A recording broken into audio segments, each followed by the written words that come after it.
On the first day of my second chance at life, my childhood sweetheart and fiancée slapped me in front of everyone and announced, "I'm calling off this engagement. You're a disgusting stalker, and you make me sick." She couldn't wait to run into the arms of her kept man, certain she had finally escaped the demon who had been tormenting her. What she didn't know was that I had been given a second chance too. As I watched her curl up in another man's arms and hurl insults at me, I simply wiped the wine from my face and said calmly, "Fine, have it your way." Everyone was waiting to watch me spiral into ruin and madness. But half a month later at the family gala, the untouchable female CEO who controlled the family's every fate took my hand and appeared beside me at the head of the table. In that moment, my ex-fiancée completely lost it. Her eyes bloodshot. She demanded to know why I was getting back at her. I slipped my arm around the female CEO's waist and gave a wry smile. "Revenge? Niece, I am curious. When exactly are you going to start calling me uncle?" The day my first love was strong-armed by her father into accepting my engagement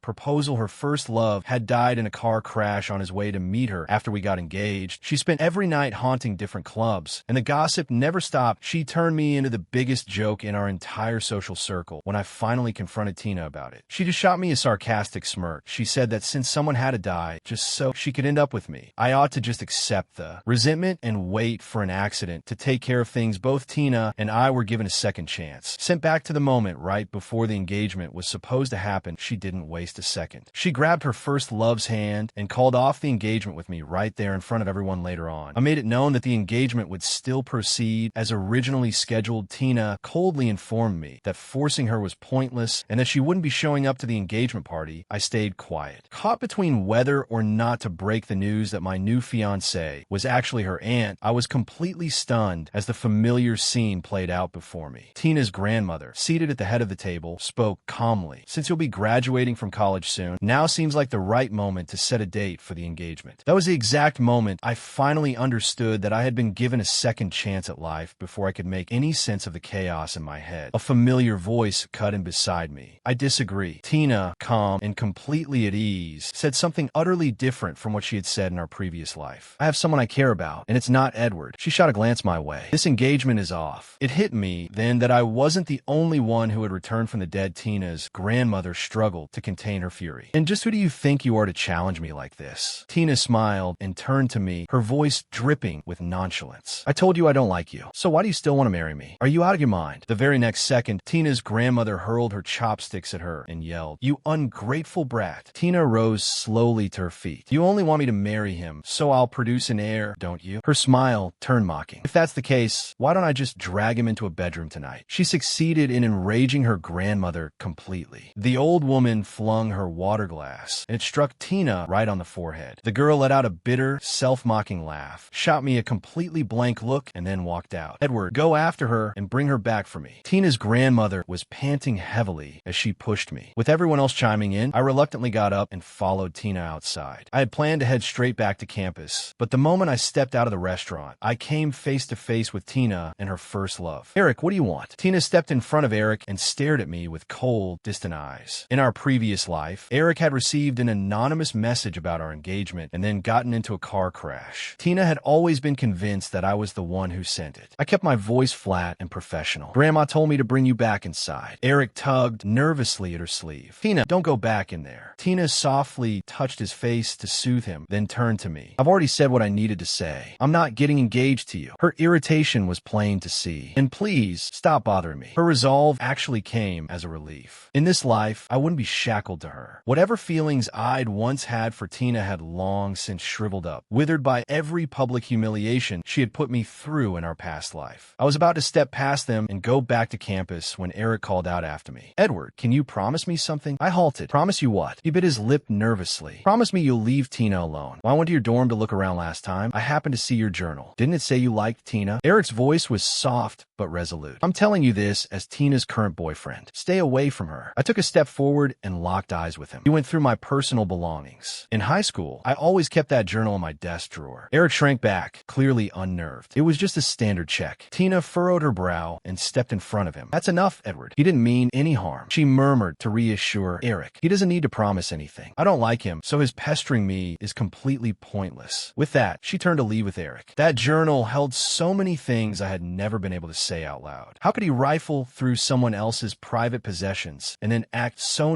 nonchalant about it. I ran after them down the street and grabbed Eric by the arm. "Don't you think you owe me an apology?" Eric bit his lips stubbornly. "I don't think I did anything wrong." I almost laughed in my own anger. "Didn't your parents teach you that it's wrong to go through other people's things?" Maybe my words cut deeper than I intended, because Eric's eyes immediately filled with tears. "That's enough, Edward." Tina snapped and roughly pulled my hand off him. The traffic light at the corner had just turned from red to green, and in the very next second, a car came barreling toward us. There was no time to get out of the way. Maybe it was the lingering shadow of our past life, but Tina instantly yanked Eric to the side. The car screeched to a halt, far too close for comfort. Fortunately, I only ended up with a minor scrape on my ankle and landed on the pavement. "Eric, are you all right?" Tina clutched Eric, visibly relieved when she saw he was unharmed. They were so caught up in their own little world that neither of them even noticed the driver cursing as he sped off. Once she was sure Eric hadn't been hurt, Tina finally collected herself and noticed that I was struggling to pick myself up off the ground. Beneath the flickering streetlight, I raised my head and met her gaze in silence. After a brief pause, she let out a soft chuckle, her curiosity getting the better of her. "Do you think this is karma?" She had always believed I was the one responsible for Eric's accident in our previous life, no matter how many times I insisted I wasn't. I pulled my gaze away from the two of them as they walked off and got to my feet, ignoring the sting and brushing the dirt off my clothes. Thank goodness I no longer had any feelings for her, or that moment would have cut deep. After that, Tina's grandfather started inviting me over to their house all the time. He kindly urged me not to hold a grudge against Tina. No matter what I said, he wouldn't change his tune. Tina has always been headstrong. Her aunt is the only person who can ever keep her in line. Tina's aunt, Miriam, was actually the real head of the family. She was the only one who still carried the family's original surname. The only time I had ever crossed paths with her was about a year earlier. I had been drunk, playing truth or dare, and ended up kissing some woman at the table next to ours. When we met again later, Tina introduced Miriam as her aunt, and I wanted the ground to swallow me whole. Miriam's grandfather was chatting away when a mischievous spark suddenly lit up his eyes. He clapped his hands and murmured to himself, "Let's do it this way." At the time, I had no idea what he was planning. A week later, Miriam's grandfather tricked me into going to her family's hotel. Soaked from the rain, he pressed a room key card into my hand and told me to head upstairs and wait, because someone would be bringing me dry clothes shortly. But when I opened the door and flicked on the lights, I was utterly shocked. A nod, heavy scent hung in the air. A woman was slumped against the headboard, not even bothering to lift her head. Her voice came out hoarse. "Get out." It was Miriam. I immediately understood what that scent meant. I spun around to open the door, but it wouldn't move. It had clearly been locked from the outside. "What's going on?" I muttered. "Miriam's grandfather." I said, "Get out. Can't you understand that?" Her voice was growing more impatient by the second. I let out a pitiful sound. "I want to leave too, but I can't get the door open." I answered weakly, frantically twisting the handle. Miriam's breathing hitched, and then I heard her footsteps drawing closer. "Why is it you?" She grabbed my arm and spun me around to face her. Only then did I realize how scorching hot her hand was and that it was shaking. "Auntie," I said obediently, hoping to remind her of exactly who I was. Miriam didn't respond. She just kept staring at me. "I heard Tina called off the engagement with you." I nodded, unsure why she was bringing that up. She took another step closer, her lashes fluttering slightly. "So you don't have feelings for her anymore?" I had unknowingly breathed in quite a bit of that scent by now, and my reactions were sluggish. Without giving it much thought, I mumbled a slow, "Nope." She let out a soft laugh, but her tone didn't really sound like she was asking for confirmation. "Is that so?" I lifted my head slowly, my eyes helpless and completely transparent. The temperature in the room seemed to climb, bringing with it a wave of unease, an oppressive heat I couldn't escape. Without thinking, I found myself searching for some kind of relief. A faint smile curled at the corner of Miriam's mouth as she ran her hand along the side of my face. I felt uneasy and didn't react, but my eyes were locked on her slender lips right in front of me. I caught myself wondering if they would feel as cool as jelly straight out of the fridge. "Say something," she pressed. Her eyes were stormy with emotion, but her voice stayed steady, making me feel like I was the one being difficult. I bowed my head and gripped her shoulders, and then her phone suddenly rang. Miriam clicked her tongue in annoyance, about to toss it aside, but she hesitated when she saw the caller ID and finally picked up. "Auntie, you're back." It was Tina's voice. A flash of clarity cut through the haze. I met Miriam's eyes, and the kiss I was about to give her froze mid-motion. Miriam let out a low hum in response, her hand pressing against the back of my neck, guiding me closer. The space between us shrank again, our lips barely a breath apart. "Where are you, Auntie? I'll come meet you." Tina's voice rang out from the speaker. A surge of panic shot through me, and I clutched at the fabric on Miriam's shoulder, accidentally knocking against her collarbone. Miriam let out a soft hiss. "Easy, would you?" I mumbled an apology, my head spinning. "I didn't mean to." The line went quiet for a beat. Auntie, who's that with you? I feel like I've heard that voice before. I froze, my eyes going wide. Miriam casually dropped,